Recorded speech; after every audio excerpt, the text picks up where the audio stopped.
Hi everyone, the Ask Mike Show. We are back again, and today we have a special guest. We have Scott Page in the studio. Scott, thank you for being on the show. Oh, thank you very much. Honored to be here, buddy. And Scott is best known as a saxophonist for Pink Floyd, but he's also toured with Toto and Supertramp. So we've got a lot going on in the music industry right now. There's so much happening, so much changing, I imagine. But to take us back a little bit, what are some of the interesting moments or stories that you could think of that you could share with us with your time at Pink Floyd to start with? Because that's the one most people would probably have heard of. Yes, most people have heard of Pink Floyd. It's actually a very interesting brand, right? It's such a global brand. And when I joined the band, it was interesting. I really knew nothing about Pink Floyd. Nothing. Like zero. And so it was funny because I ended up going, I was in Supertramp at the time and we were playing, and Dave Gilmour came and played a solo, was a guest on the Supertramp record. And I met Dave and I invited him to this club that I was playing at that night after the session. He came down and hung out. And then a week later, I did this event called the First Dance, which was took basically the Los Angeles Guitar Center, which is a big music store here in LA. And we set up a whole staging and brought in a 50-piece band. I had everybody from, Supertramp and Toto, plus, Tower Power horns. And we did this big extravaganza. Dave came down to that event. And then, like the next day or 2 days later, I get a call from him and he says, "Hey, we need to put solo on I wanted to see if you'd come and put a solo on the Floyd record, right?" And I said, "Okay, great." So I went and did the solo. That was interesting. But again, I really knew not much about Pink Floyd. So for me, it was like going and doing another session, right? And, I knew of it, obviously, because he played on the Supertramp record and stuff, but I never really knew the significance because I'd come out of the,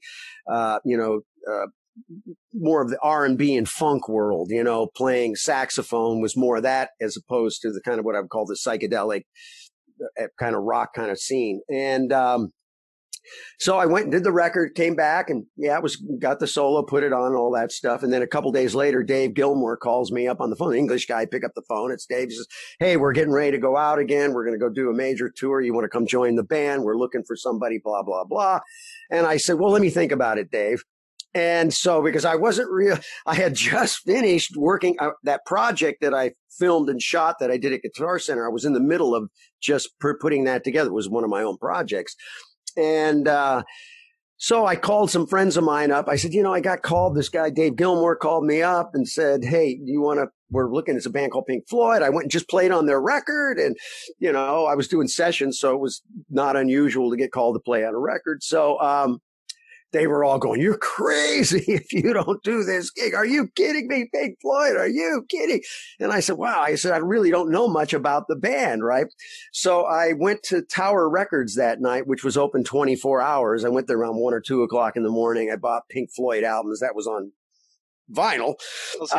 And I brought those home and I listened to the records and stuff. "Oh, okay, great." And I called a couple more friends and I said, "Yeah." So I called Dave up and said, "Okay, let's go." And so I'm very thankful I took that gig. That was one that I can't believe I almost missed, right? So, it was a very interesting thing. But, Pink Floyd is truly an incredible thing. I'm now the biggest fan on the planet. Dave Gilmour is my guru, my mentor. I learned so much from him about music, about melody. He's the master of melody and that tone and just his ability to really speak to people. Because, you think about it, if you look at those songs like Comfortably Numb, if you hear Comfortably Numb and there's no guitar solo, it's kind of like if you don't hear that solo, the notes that he played, it almost doesn't fit. It's almost as important as the lyrics. So he really changed my playing from where I was playing all kind of stuff to now I just started playing much more melodies and try to be more melodic when thinking. But, there's incredible stories with Floyd in as far as, being out on the road because the brand is so powerful worldwide. It was actually interesting. I shot about 150 hours of Pink Floyd video on that. I documented a big part of that particular tour and stuff.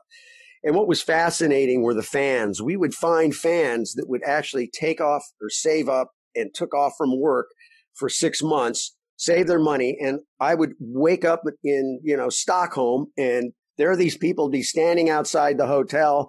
And the next time I'm in Japan, they're standing outside the hotel. The next time I'm in, the south of France, they're standing outside the hotel. It was really amazing how powerful that brand is. And we used to laugh because, the tour pass, your tour pass, you could go into a restaurant and they'd say, "Oh, sorry, sir, we're full right now. We can't get in." You'd hold up the pass and they go, "Oh, right this way, sir." So it was like, we called it the key to the universe. But yeah, I mean, that was an, incredible tour. Amazing, powerful brand, and probably one of the easiest gigs I've ever had, because nobody ever really told me, Dave never said, play this, play that. He just said, just play. So I got to make up my own parts. So I got to actually solo, wear my own clothes and all that kind of stuff. But I did always look at Dick Perry, who was the original guy from the early days. I would always listen to his solos and make a little nod to him, because again, he was part of that piece of history. And then I would just make the rest of the stuff up. But yeah, great, credible times. I mean, there's a million stories. I could go on forever. Well, one of the things that I guess you learn a bit when you watch documentaries, and you learn about, a little bit of behind the scenes, and they do take you behind the scenes to a certain extent, and the singers or bands always share like what runs through their mind, but most people don't really get the full picture. I mean, now it's right. a different ball game now, at least compared to what it was back then. But back then it was so new. Like now it's almost like we know so much that the singers are sort of, they're almost prepared.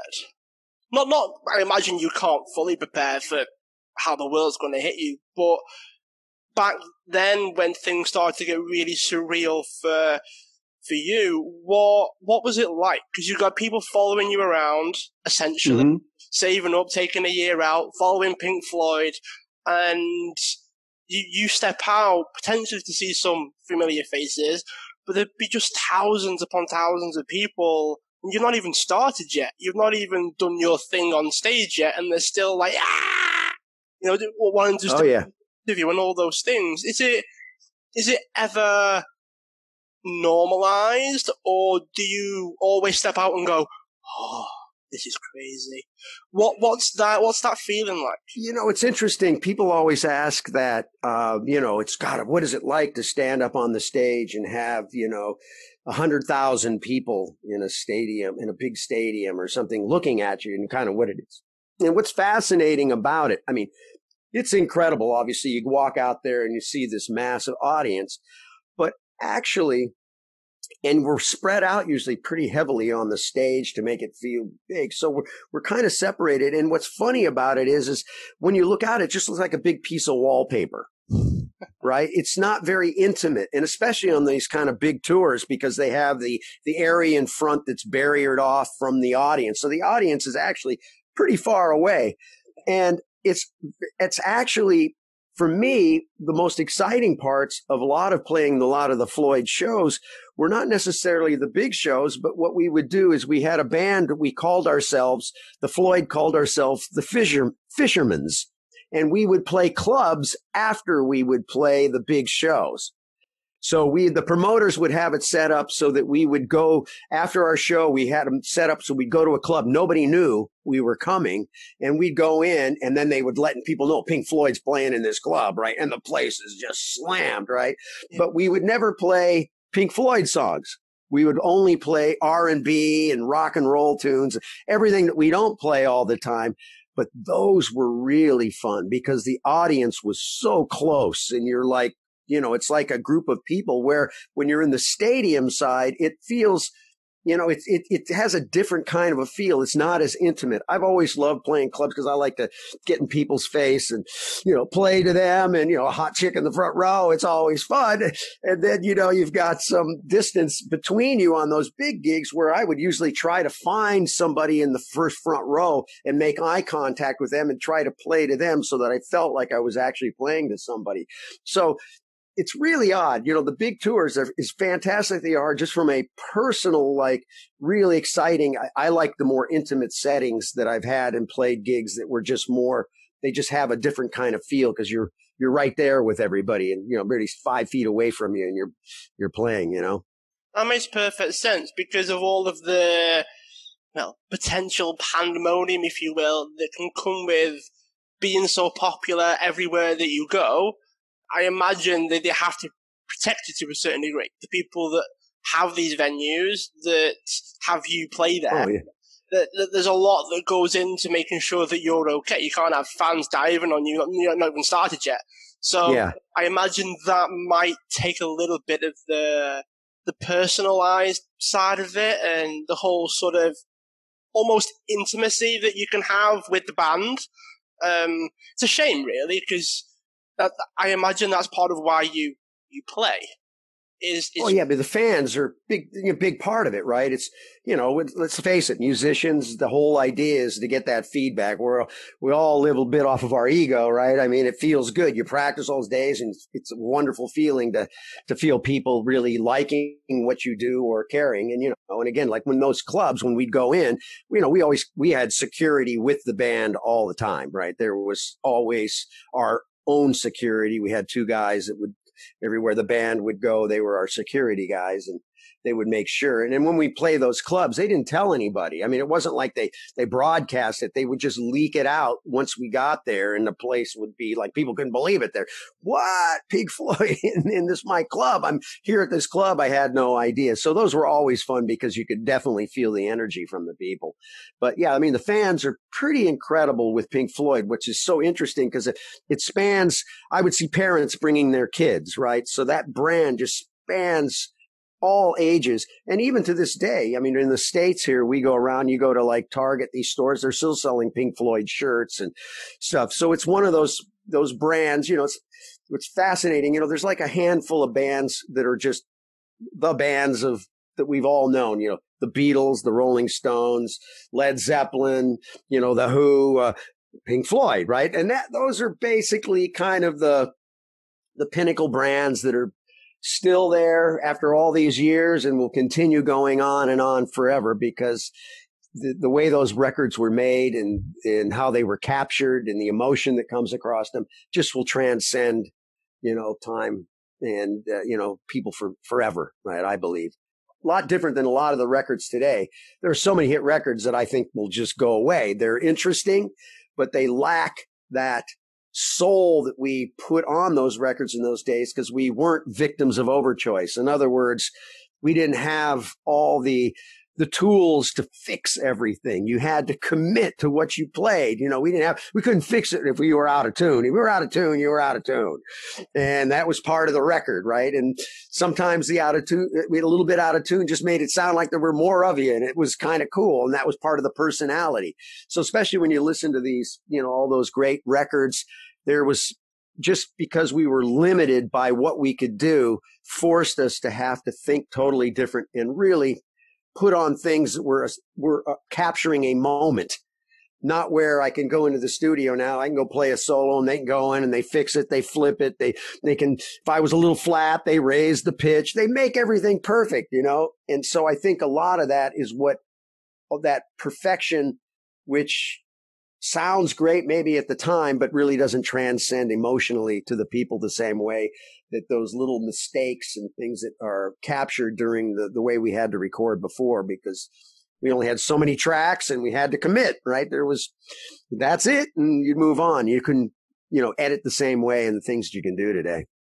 What would you say helped towards Pink Floyd sort of breaching that generational thing? Because you bring up parents bringing their kids, but now that may or may not still happen. Is there something in what you guys did, or is it simply just it happened to you, and then you look back and go, "Oh yeah, that did happen. Didn't really plan for that," or was it in fact something you engineered? Well, I mean, there's a certain amount of engineering and a certain amount of just who knew, right? I mean, it's just for some reason, just like some artists connect with with fans in a different way. It's that emotional appeal. But again, with Floyd, what was interesting, when I basically got that gig, we flew to Toronto and we rehearsed in an airplane hangar out on the tarmac where we do. So they would have to ship us out between 747s to get us out to where the hangar was where we were set up.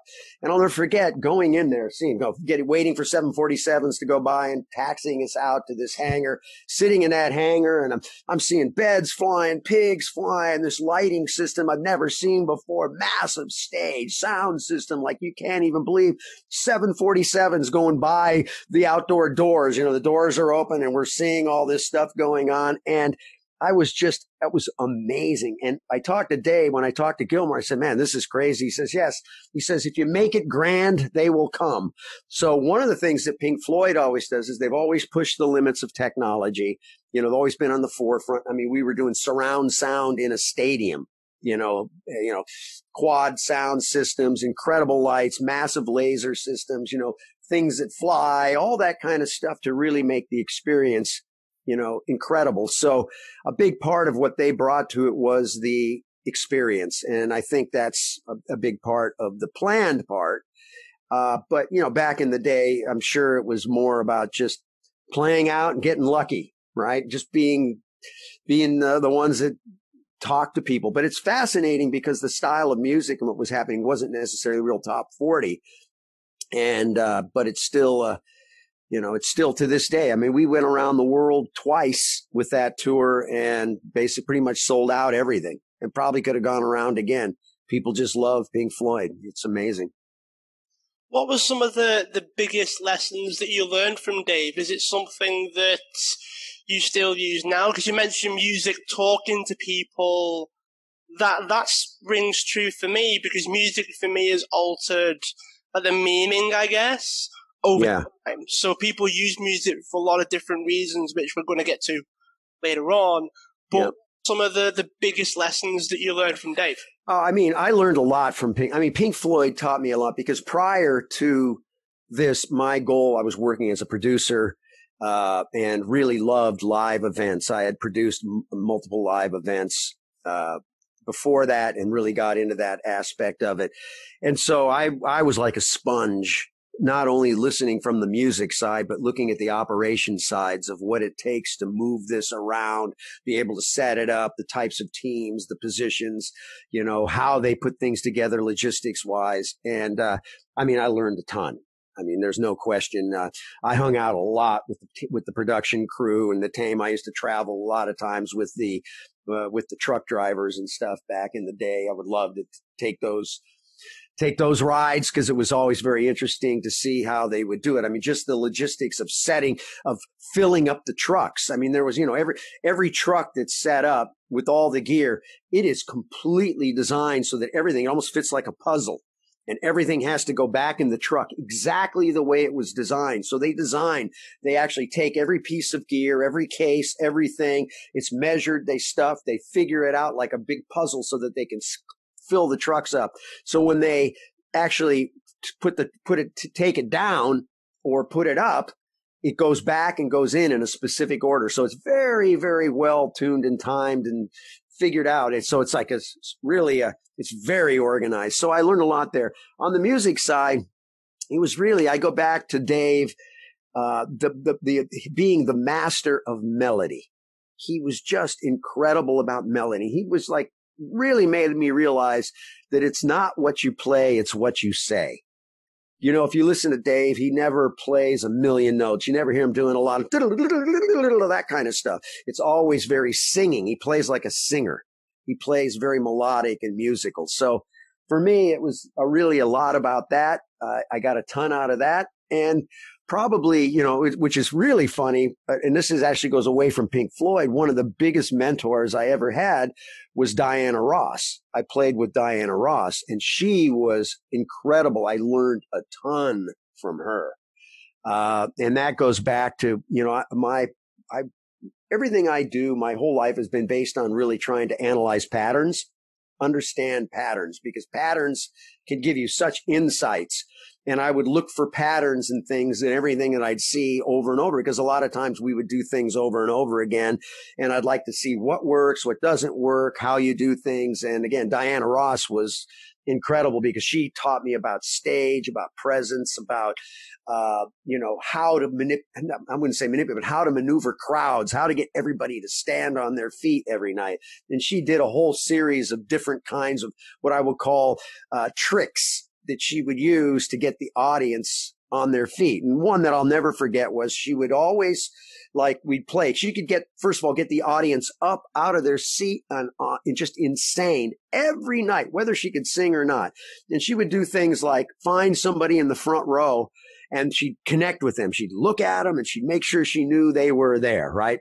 And then the people around them would feel the energy of her communicating with that person, really, because she'd look at them and pay attention to them and make sure she knew that they were there and that they were communicating. Then she'd find somebody over here. She'd do the same. Then she'd find somebody over, and then somebody back in the back of the venue, way in the back, real small, holding a sign. She would acknowledge them. And so she would go through the whole audience and make sure everybody knew. And then finally, she just made it feel like she was actually engaging with the audience. So she taught me a lot about that. She was responsible for me having a mullet, which is funny. Mainly reason why is because I noticed every night when she was on the bandstand, the way her hair would like light up and things. And I had short hair at that time. And I said, geez, man, I think this hair thing is a big deal. Right. So, but I said, I hated to have long hair. So I said, I'm going to grow it long in the back. And this is before, I was one of the early mullet guys. So at that time it was cool, right? I was like the cool haircut back in those days. I look back now and it's like, oh my God, what was I thinking? Cause I had a massive one, man. My hair went way down past my butt at times. There's actually a funny picture of me playing with Spinal Tap at Radio City Music Hall, and my hair was all the way down. So I had this flowing mullet. So I was the mullet king. I had probably the greatest mullet the world has ever known. But the reason for that is I realized that when she flew her hair around, the lights picked up and it was really cool. So I figured, if I could flow my hair around, it's just more presence and stage presence, right? So blonde as well, or was it? Huh? Did you ever dye it blonde so the light would reflect? Well, my hair was already pretty light as it was. There was a couple times I looked like a tropical fish. I definitely did the hair. And now what's so funny is like everybody looks like a tropical fish today. So I was ahead of my time, right? So it's like nothing, you walk anywhere, stores, wherever, it doesn't matter. Everybody's got wild colored hair. It's part of the deal. But yeah, I learned that from her. And the other thing that I learned, which was really fascinating, and I took a lot of this with me as I moved forward, was she was a good dancer, but she wasn't like, dancing wasn't her thing, like, Jennifer Lopez or some like massive dancer, but she moved good and everything, but she knew how to stand. She had this incredible way of standing and angling her body in a way that just looked so appealing, the way she stood and presented herself. And I was going, wow, it's crazy I do that. So I went out, which was funny, is I used to have, saxophone players, you have a saxophone strap around your neck and you can't really move or whatever because the horn is there. So I went out after I finally kind of watched her and got into what she was doing. And I remember going to a music store and buying a stretch guitar strap and putting it around my shoulders so that I could push my saxophone down to my side and I could angle myself to be in a specific way because, again, people are looking at you, so you want to try to make things look appealing. And so, it was interesting things like that. And, she would always, whoever was in front would always, when it was their turn, move up in front and be at the front of the vortex of the stage. And I used to do things like, it was interesting. I learned that when it's your turn, you want to be up in front. So I would use all the time, when we were playing on Floyd, I would, if Dave was here and it was my turn, it wasn't my turn. I'd stand back, let Dave have his thing. When it was my turn, I'd always go out to the front and I'd push myself. So if Dave was 2 feet from the front, I'd hang my toes over the edge, mainly because what happens is it would give a it helps drive a focal point visually. So these are all things that you learn as a performer and stuff. And so she was instrumental in a lot that I'd learned. And yeah, it's fascinating, all this stuff. For me, it was anyway. Was it something you did when you were a kid? Was that the only instrument you've ever wanted to play? What's your history with that? Oh, with playing. Well, actually, I grew up on. My father was on a television show here in the States called The Lawrence Welk Show. And the Lawrence Welk Show was one of the first variety television shows, started in the 50s, right? And my dad was in that band for 15 years. So I grew up around television through growing up till I was 15. In high school, I was around television. So I was doing that. My dad was a saxophone player, woodwind player, but I took up the trumpet. So I was a trumpet player first for years, all through school, but I really didn't want to be a musician. I studied to be an architect.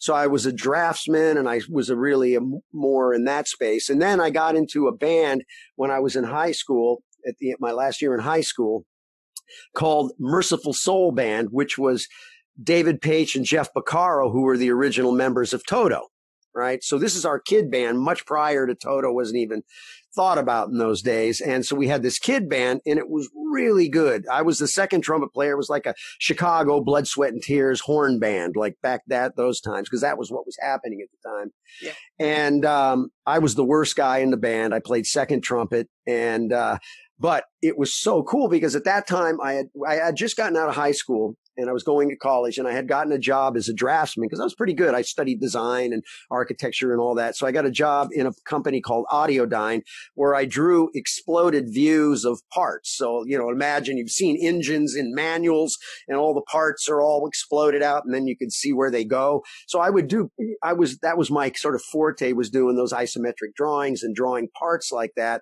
And that's when we had to use a ruler and a pencil, right? There was no computers. Everything's done on computers now, but we had to be careful about how the lines and all that kind of stuff. And so, I was doing that job, sitting in an office, drinking 10 cups of coffee a day, drawing away. And then I got in this band, and we started playing and winning all the Battle of the Bands. And the cool part was I'd be playing there, and that whole front row was filled with girls. And when you're in high school, it's a different story. And I said, I like this music business much better than sitting in that office drinking 10 to 12 cups of coffee every day.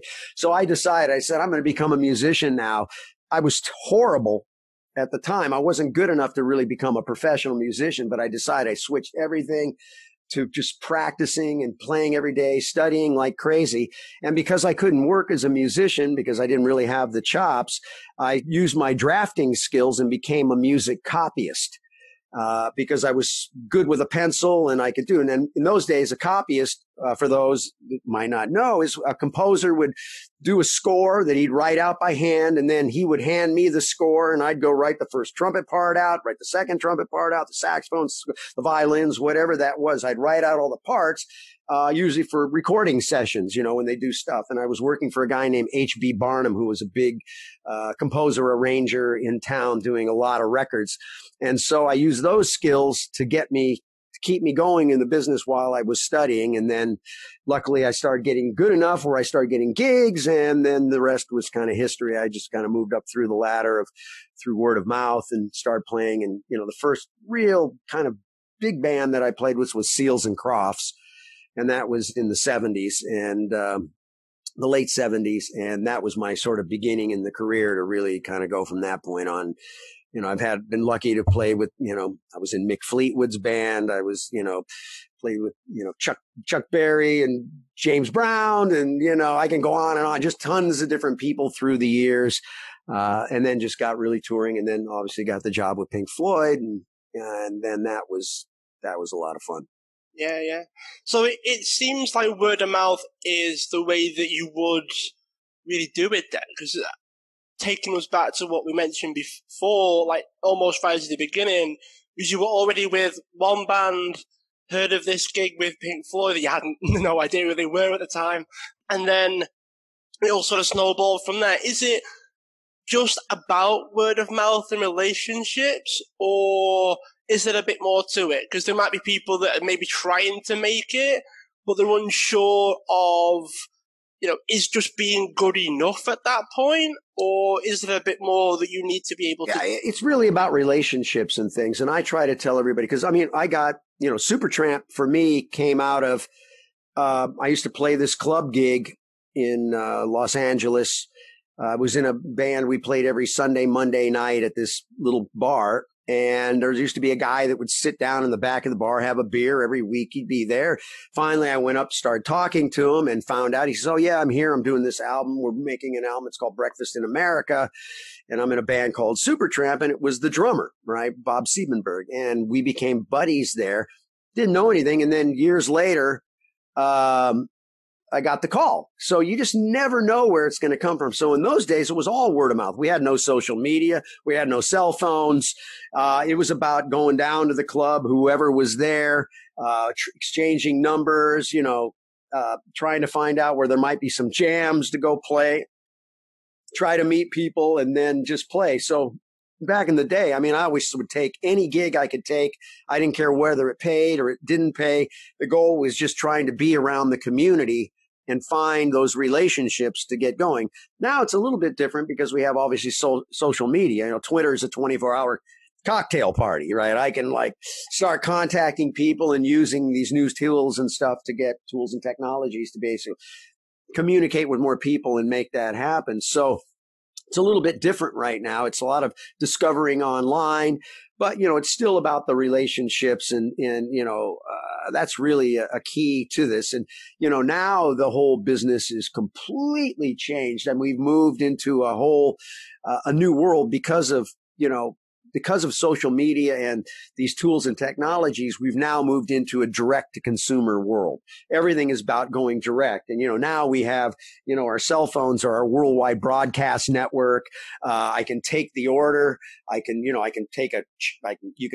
can send me money. I don't need a bank anymore. And whoever owns the audience wins. I can find my audience, build my audience. And there's a thing that was coined quite a few years ago called the 1,000 True Fans, which was Kevin Kelly from Wired Magazine, says basically a true fan is somebody that will spend $100 on you. If I have 1,000 of those people, there's my first $100,000 in revenue. So the whole model is shifted to now this direct to consumer world, where you can go direct, build your fan base around a small group of people, and actually build a very interesting living. It's less about massive audiences now and more about the smaller, rabid super fan networks. And that's where the money is, because we now know that 60% of your revenue will come from probably 2 to 3% of your total audience. And those are the super fans that really care.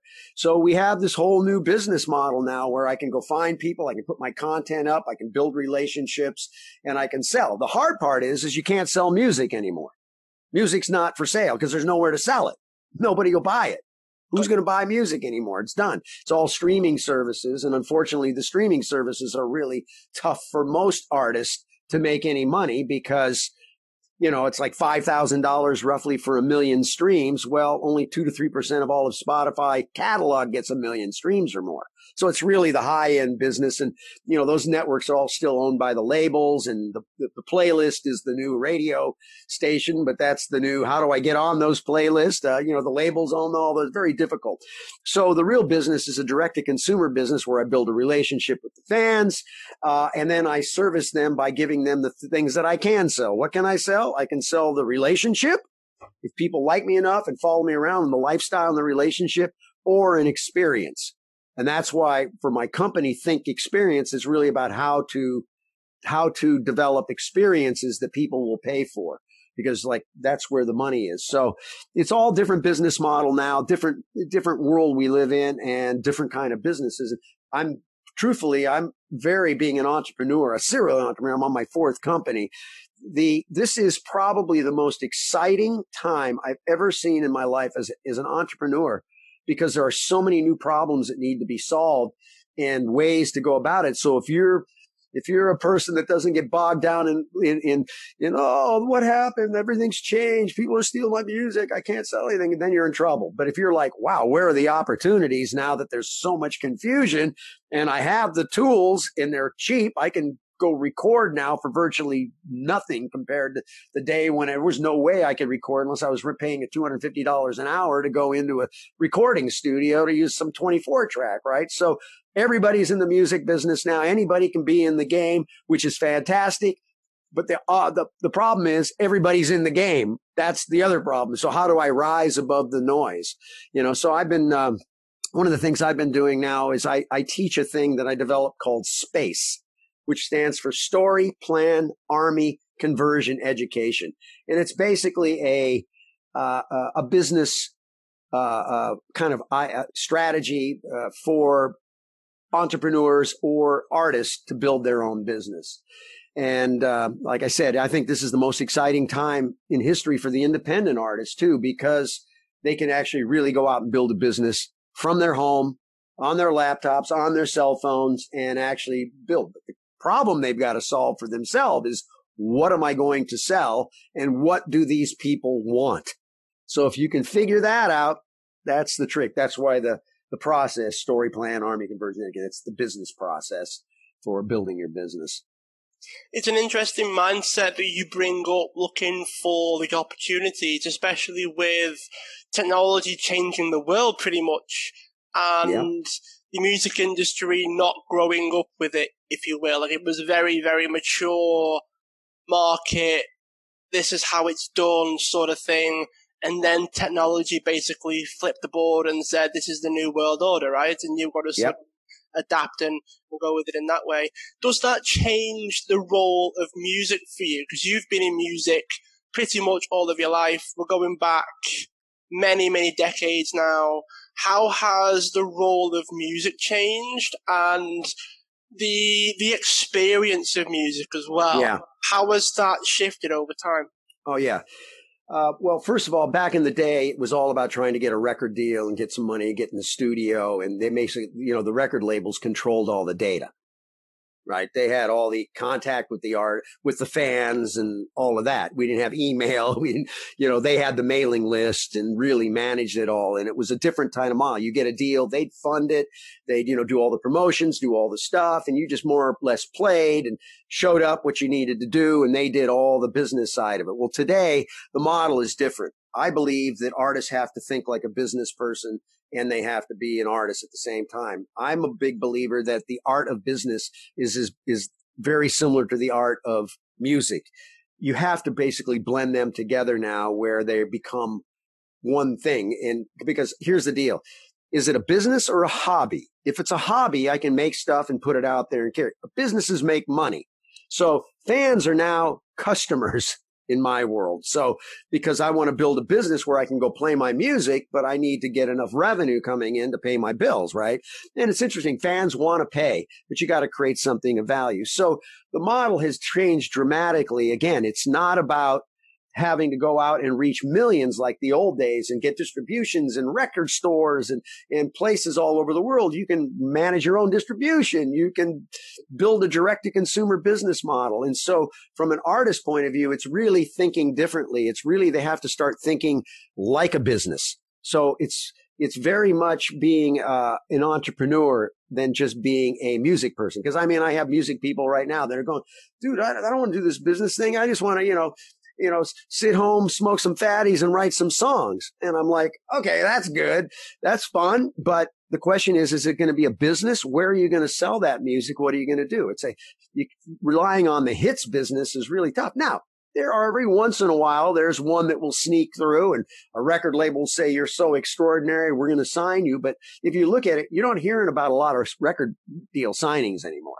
Right? That doesn't really happen anymore, even though record labels are making more money than they ever have, but it's really off of their back catalogs and the stuff that they're streaming. So they're killing it, but they're not putting the money anymore into developing an artist, learning, helping that artist succeed, building that brand. They're like, they don't want to do that anymore. They're going to go out and find those artists that have millions of followers and tons of engagement, even whether they like the music or not. And they're going to go, that's the guy I want to get behind because he already has the audience built in and people that will actually go and buy these products. So it's a little different in that sense. So it's really about artists getting educated now. They need to understand what's going on, right? And they need to get business savvy. And the beautiful part is you have YouTube. I mean, you have YouTube, you have Google. You can basically find the answers to virtually anything you want. Just type it in and you can start to learn. So that's part of when I teach space. The story is critical. And it's not like, hey, I'm a guitar player from Cincinnati and I grew up on this. Nobody cares about that story. That story has no value. The story is, what do you stand for? What purpose? What are you doing? What value are you bringing? What can I create a rally cry around? So you got to figure out that story first. What do you stand for? What is it you can do? That may be specific causes, things that you might get behind, but something that people will rally behind. Once you got that story, then you go into the plan. I tell people there's this lean startup movement. You can go out and Google lean startup. There's a book called Running Lean that will teach you how that movement works. And there's a thing called the Lean Canvas, which is a one-page business plan. And it's used for every business. It's now used in Silicon Valley because lean startup is about this one-page business plan. You don't have 60-page plans anymore, all of that. It's all about lean principles, which are, fail fast. If you have an idea, test it quickly, validate it. If it doesn't work, fail, turn around, figure out what's next, adjust. And then the other thing is, don't run out of resources. So if you have $1,000 to spend, don't go spend your $1,000 until you know how it's going to make you $2,000, right? So figure out what you can do. And the last one is, what's the smallest thing that you can do to give you the biggest amount of bang, right? So it's really a methodology of thinking. And the one-page business plan, the Lean Canvas, is one of the greatest business tools out there for anybody running a business, whether you're in the entertainment business, any business. Please go check that out. That will help you so much, because what the one-page business plan does, it doesn't only tell you what you're going to do, it tells you what you're not going to do.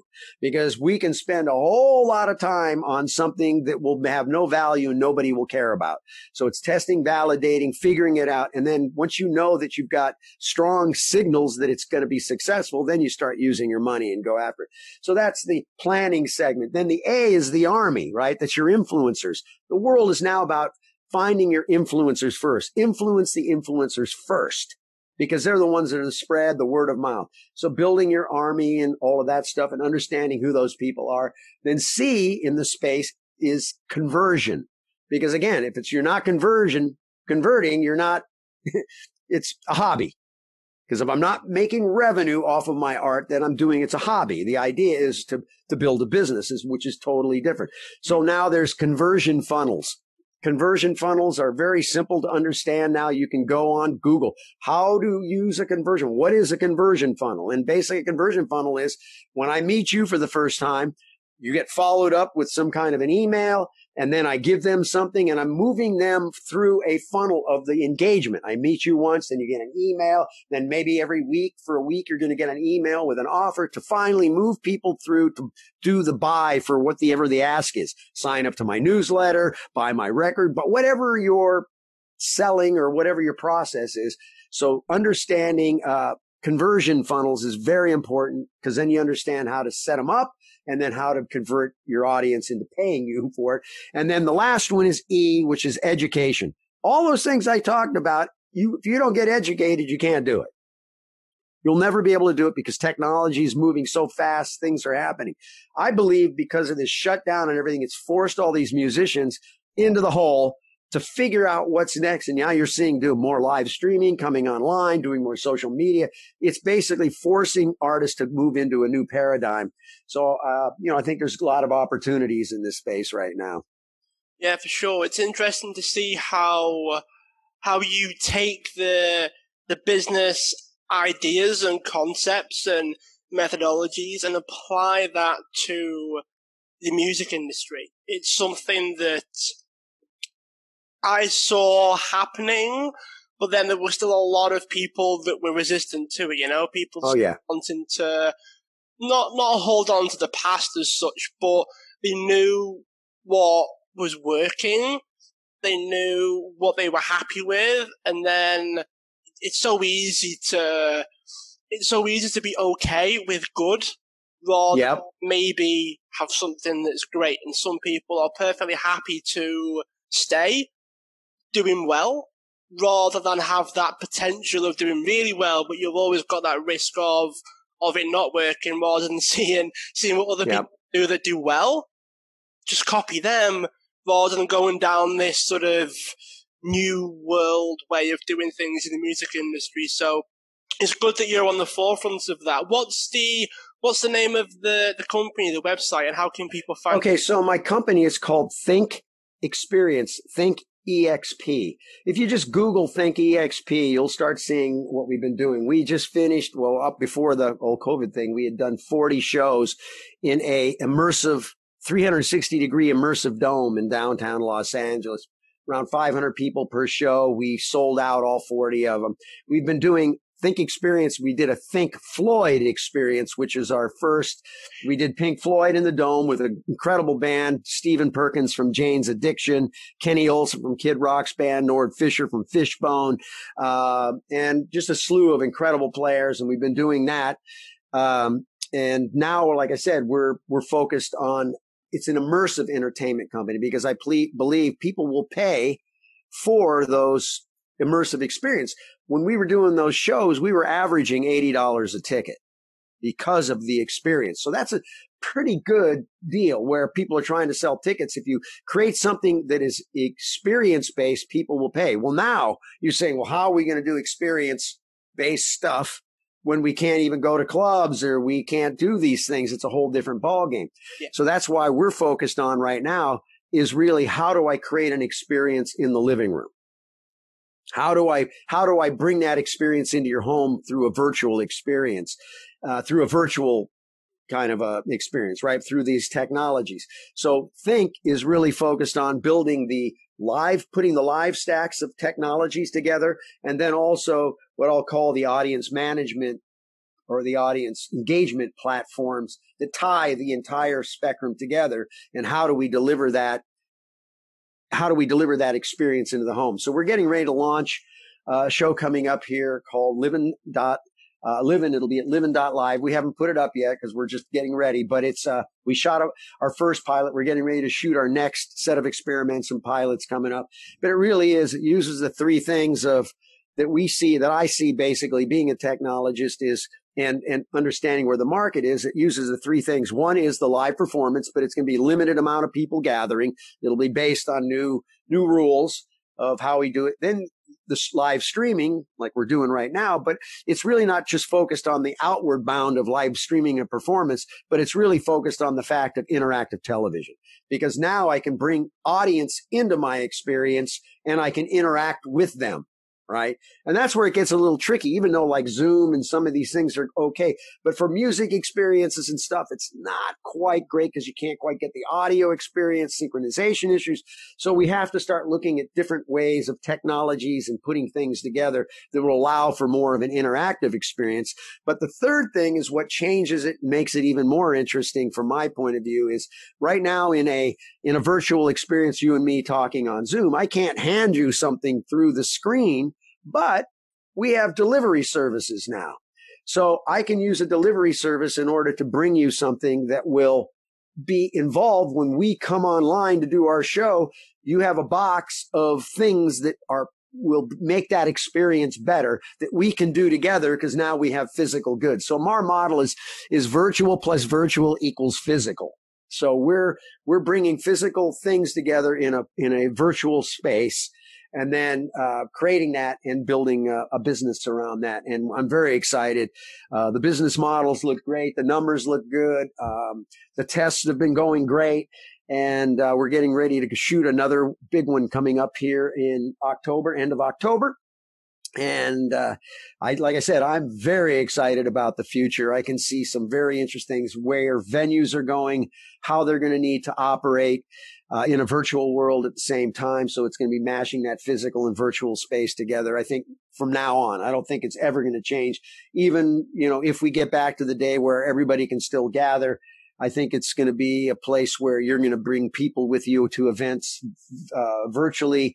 And so you can have your friends that may not be there in the same hometown with you hanging out at the club in a lot of places, right? So we're really focused on inventing and working in that space. We've got an incredible team of people from technologists to data scientists to AI components that are all building out this infrastructure to kind of really take live entertainment and to the next level. It sounds like you're definitely well on your way to doing that. I mean, even if the pilots go half as well as you're explaining and talking us through, it's going to change everything, merging the offline to online. So those of you that are tuning in, make sure that you check it out if you haven't already, because we'll put links in the show notes for the episode. If you haven't subscribed already, we have tons of future guests and plenty of other episodes, so make sure you subscribe if you haven't already. And Scott, thank you for being a guest. It's been great to chat, and I look forward to keeping in touch. Thank you very, very much for letting me be on your show, and everybody be safe out there.